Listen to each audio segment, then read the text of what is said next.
السلام علیکم، میرا نام پروفیسر ڈاکٹر رضوانہ چودھری ہے اور میں شعبہ گائنی سے تعلق ہے میرا. میں ایکس ڈین اور ہیڈ آف ڈپارٹمنٹ تھی راولپنڈی میڈیکل یونیورسٹی میں، اور اب میرا اپنا ہاسپٹل میڈی کیئر کے نام سے میں اس کی CEO ہوں. مجھ سے کہا گیا کہ پاپولیشن کے اوپر کچھ بات کریں، تو میرے خیال میں یہ ایک بہت بڑا ڈیزاسٹر ہے جس میں سے پاکستان گزر رہا ہے. اس وقت بھی پاکستان کی پاپولیشن اتنی زیادہ ہے کہ وہ سب کے لیے کیٹر نہیں کر سکتا نیڈس کے لیے. دیکھیں، ایک بہت امپورٹنٹ بات یہ ہے کہ اگر آپ کی فیملی کا سائز بڑا ہے تو ٹھیک ہے، آپ اگر یہ سمجھتے ہیں کہ آپ اتنی بڑی فیملی کو وہ کر سکتے ہیں، لیکن اگر آپ بغیر سوچے سمجھے ایک فیملی پیدا کرتے چلے جا رہے ہیں، نہ اس کو کچھ پڑھا رہے ہیں، نہ لکھا رہے ہیں، نہ اس کو پراپر ایک کھانا پرووائڈ کر رہے ہیں، سٹنٹڈ بچے ہیں ہمارے ملک کے، پڑھائی نہ ہونے کے برابر ہے. کم از کم 2 سے 3 کروڑ بچہ اسکولوں سے باہر ہے، اور اس کی وجہ یہی ہے کہ آپ ایک ان پلانڈ طریقے سے اپنی فیملی لائف گزار رہے ہیں. دیکھیں، بہت ضروری یہ ہے، سب سے پہلے میں ماں کی بات کروں گی. یہ نہیں ہے کہ اگر آپ صرف کنٹری کی بات کریں، سب سے پہلے میں ماں کی بات کروں گی.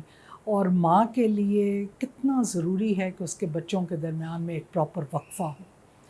ہم مسلمان ہیں، اور اس میں ایک بہت امپورٹنٹ عقیدہ یہ ہے اور کہ آپ بچوں کو 2 سال کے لیے دودھ پلائیں. اور اس کی بھی اگر آپ دیکھیں، اگر آپ ایکسکلوسیو بریسٹ فیڈنگ کراتے ہیں تو وہ ایک خود بخود ایک کانٹراسیپٹیو ہے.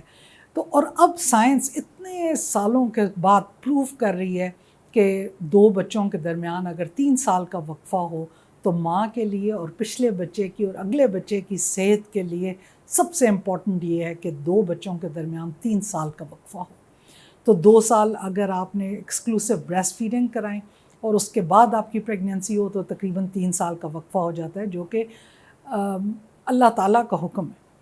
تو اگر آپ اسی کو صرف دیکھیں، اور سائنس یہ پروو کر رہی ہے کہ اگر اس سے کم وقفہ ہو تو ماں کی صحت کے اوپر بہت سے مضر اثرات ہیں، اور دونوں بچوں کی، جو پہلے والا ہے اس کے لیے بھی اور جو دوسرے والا ہے اس کے لیے بھی. اس سے پھر ہوتا کیا، اس کے نتیجے میں کیا ہوتا ہے کہ آپ کے ملک میں غربت مزید بڑھتی ہے، فرسٹریشن مزید بڑھتی ہے، اور اس فرسٹریشن کے نتیجے میں جرائم بڑھتے ہیں.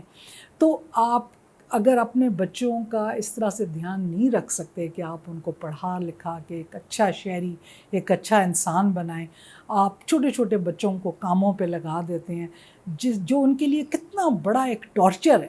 اور اس کی بھی وجہ یہی ہے کہ آپ کے اتنے بچے ہیں، آپ نہ ان کو خود فیڈ کر سکتے ہیں نہ کچھ. تو میرے خیال میں یہ انتہائی ضروری ہے کہ ہم ماں، بچے، خاندان، ملک اور پوری کمیونٹی کے لیے سوچیں. ہماری سوچ نہ ایک گھر تک محدود ہونی چاہیے اور نہ کنٹری تک، ہماری سوچ پوری دنیا تک ہونی چاہیے. لیکن ہر لیول پہ اگر آپ سوچیں تو پاپولیشن کو کنٹرول کرنا ہمارا فرض ہے.